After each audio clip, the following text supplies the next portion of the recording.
Hello दोस्तों, कैसे हैं आप। दोस्तों, आज हम बात करेंगे ईश्वर के फूल की। हाँ साथियों, ये जो फ्लावर आप देख रहे हैं इसे कार्नेशन भी कहते हैं और ये हमारा ईश्वर का फूल है, क्योंकि ये जो है ग्रीक शब्द से बना है।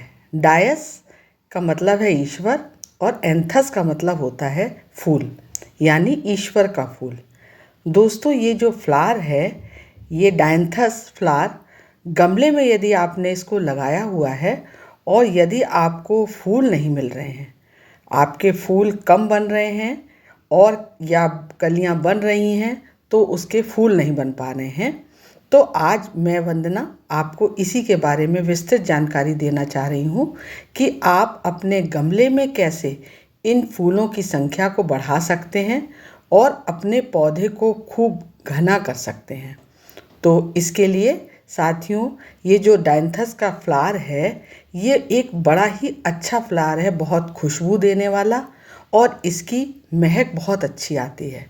ये एक लंबे समय तक फूल देता है और कम पानी में भी जीवित रह सकता है।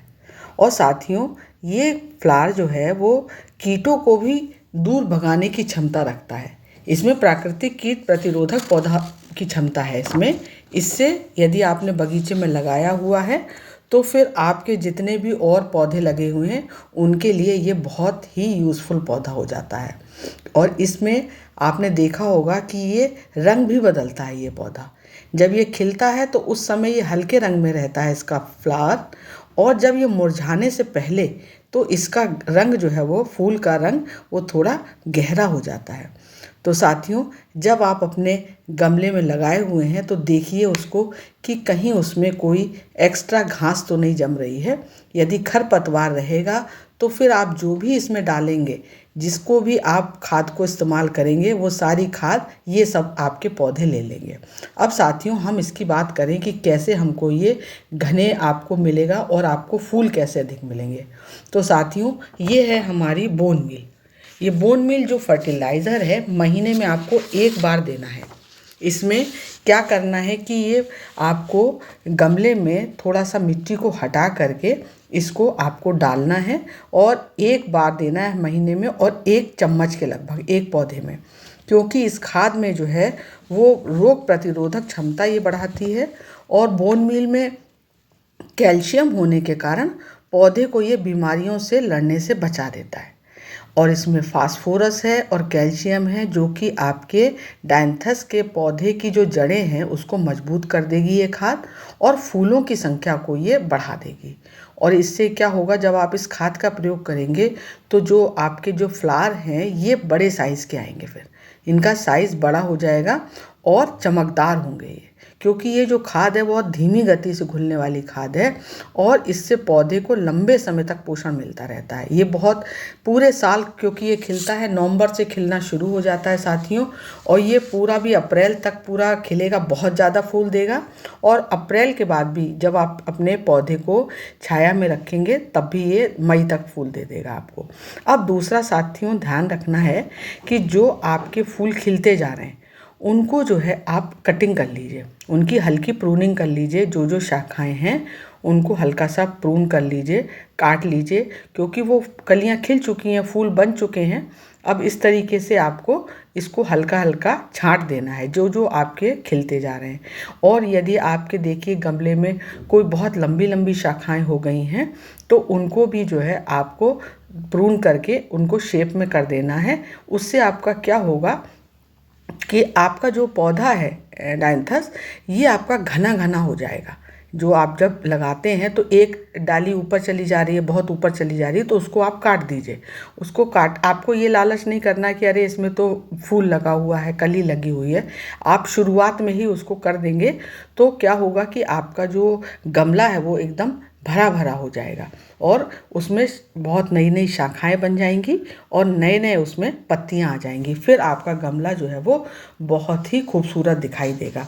तो ये इसकी कटाई छटाई जो है ये साथियों, आपको जो भी देखते रहिए आप, फूल खिल गए हैं और जो भी आपकी मुरझाई हुई कुछ डंडियां हैं, कुछ उसमें लगा हुआ है, तो उसको आपको ये हटाते जाना है, जिससे कि आपके ताकत जो है वो पौधे की वो सब नई कलियां बनाने में लग जाए।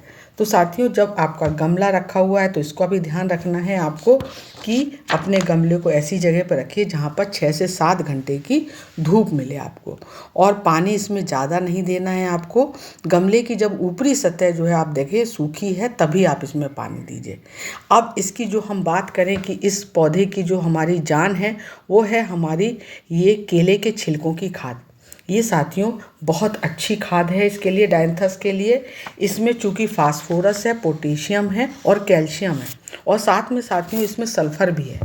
ये डायंथस के जो पौधा है उसको प्रोटीन और एंजाइम बनाने में मदद करती है और मिट्टी में ये लाभकारी बैक्टीरिया को भी बढ़ा देती है।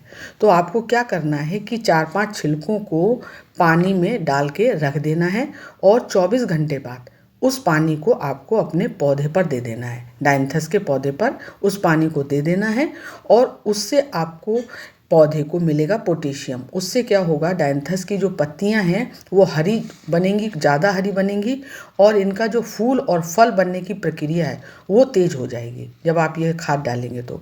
और फास्फोरस है चूँकि इस खाद में, तो इससे पौधे की जड़ें भी मजबूत होंगी, नई शाखाओं की ग्रोथ में मदद मिलेगी आपको। और फूलों के पौधों के लिए ये विशेष लाभकारी होती है खाद। तो इसलिए आप इसको ज़रूर डालिए और सप्ताह में 1 बार डालिए इसको। आपको बोन मील को महीने में 1 बार डालना है, इसको सप्ताह में 1 बार डालिएगा। और तीसरी जो खाद है हमारी साथियों, ये हमारी खाद है, आप देख रहे हैं ये सूखी है, सरसों की खली है। ये सरसों की खली साथियों, सरसों का जब आप तेल निकाल लेते हैं ये लोग, तो उसके बाद जो सूखा हुआ पदार्थ बच जाता है इसको हम लोग फर्टिलाइज़र में इस्तेमाल करते हैं अपने बगीचे में। लेकिन हमको इसको सूखा इस्तेमाल नहीं करना है। अपने डायंथस के पौधे में हमको इसको सूखा नहीं इस्तेमाल करना है, इसको आपको भिगो करके इस्तेमाल करना है। क्या करेंगे आप कि एक पौधे में मान के चलिए कि आप लगभग कि 50 ग्राम से भी कम, जितना मैं अपने हाथ में आपको दिखा रही हूँ उतना ही, बस उसको क्या करना है एक पौधे के हिसाब से है वो। और फिर आपको उसको भिगो देना है पानी में, और पानी में भिगोने के बाद इसको आप रख लीजिए 4 दिन, करीब 4 दिन रख लीजिए। उसमें थोड़ा फर्मेंटेशन हो जाएगा और उसमें इसकी स्मेल चेंज हो जाएगी आपकी सरसों की खली की। और जब सरसों की खली की स्मेल तेज हो जाएगी तब उसको डाइल्यूट करके पानी मिला करके तब आपको इसको अपने डायंथस के पौधे में डालना है। इसमें ये एक जैविक खाद है, बेहतरीन जैविक खाद है दोस्तों। इससे जो है वो पौधों के लिए बहुत पोषक तत्व मिलेंगे आपको। और इसमें चूँकि नाइट्रोजन है तो ये डायंथस के जो पत्ते हैं उनको हरा करेगी। और जो फास्फोरस है इसकी खाद में जो है, तो उससे क्या है कि आपके डायंथस के जो जड़ें हैं ये उसको मजबूत बनाएगी। ये वाली खाद जो है वो आपके पौधे की जड़ों को मजबूत बनाएगी। और इसमें 1 से 1.5% जो है पोटेशियम भी होता है इस खाद में। तो उससे क्या होगा कि पौधों को रोगों से बचाने में भी ये मदद करती है। और इसमें सल्फर है, उसकी वजह से डायंथस में जो पत्तियां हैं उसकी हैं उसको हरा भरा रखेगी और स्वस्थ बनाएंगी। जब साथियों आप जानते हैं पौधा स्वस्थ होगा तभी आपके फ्लावर्स ज़्यादा आएंगे। यदि पौधा आपका पतला दुबला है तो फिर आप कैसे उम्मीद करेंगे कि आपको अच्छे अच्छे फ्लावर्स मिल जाएं। तो हमें पौधे की देखभाल करनी है कि वो पौधा किस तरीके से अच्छा बना रहे। और सरसों की खली में जो है वो सूक्ष्म पोषक तत्व भी होते हैं, micro nutrients, calcium, magnesium, iron, zinc, ये सभी होते हैं जो कि आपके डायंथस के पौधे को पूरा फुल डेवलपमेंट में हेल्प करेगी ये खाद। तो इसका आपको इस्तेमाल करना है। तो अब इसको यदि आपने इस्तेमाल कर रहे हैं लेकिन फिर भी आपको यदि मान लीजिए आपके पौधे पे कोई कीट लग जाता है मान लीजिए, या कोई आपका एफिड्स का अटैक हो जाता है, माइट्स लग जाता है, थ्रिप्स लग जाता है, तो उसके लिए फिर साथियों आप एक लहसुन और हरी मिर्च का स्प्रे कर दीजिए उस पर। ये आपको कैसे बनाना है, ये आपको 4-5 आप इसमें लहसुन की कलियां ले लीजिए, छील लीजिए इनको, और 2 हरी मिर्च ले लीजिए। 4-5 लहसुन की कलियां और 2 हरी मिर्च ले लीजिए, इनको पीस लीजिए। और पीसने के बाद 1 लीटर पानी में आप इसको उबाल लीजिए और ठंडा हो जाए तो ठंडा होने पर फिर आप इसको स्प्रे बॉटल में भर लीजिए। और स्प्रे बॉटल में भर के फिर इससे जो है वो आप स्प्रे कर दीजिए अपने डायंथस के पौधे पर। तो ये जो है आपका जो भी फंगस लगा है यदि आपके पौधे पर तो उसको भी दूर कर देगा, और यदि एफिड्स का अटैक हुआ है, थ्रिप्स है, जो भी कोई समस्याएं हैं इस पे आपके पौधे को, तो वो आपकी समस्याएं दूर हो जाएंगी। यदि आप ये नहीं कर पा रहे हैं तो फिर साथियों आप ऐसा करिए कि 1 लीटर पानी में 1 चम्मच हैंड वॉश डाल लीजिए। तो हैंड वॉश जैसे डिश वॉश सोप हो या तो आपके पास, या हैंड वॉश सोप हो, तो वो डाल करके भी कीटों पर स्प्रे कर सकते हैं आप। तो उससे भी आपको अच्छे रिजल्ट्स मिल जाएंगे। आपका जो है डायंथस का जो पौधा है वो आपका कीटों से रहित हो जाएगा, उसमें नहीं रहेंगे कीट।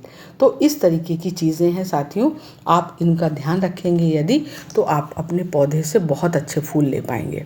और यदि आपको दोबारा भी फूल लेना है तो साथियों आप इसका, जब ये फ्लावरिंग कर लेगा, आपका ये फूल सारे इसके खिल जाएंगे, फिर आप इसको हल्के से प्रूनिंग फिर कर दीजिएगा और उसमें फिर वर्मी कंपोस्ट डाल दीजिएगा, तब आपके फिर से फूल आना शुरू हो जाएंगे। क्योंकि आप ये सोचें कि ये अब ख़त्म हो गया पौधा, तो ऐसा नहीं है साथियों। ये फ्लावरिंग करने के बाद आपको दोबारा फिर से फूल देने के लिए तैयार हो जाएगा, और इसको आप जो है इसकी दोबारा फ्लावरिंग ले पाएंगे। धन्यवाद साथियों।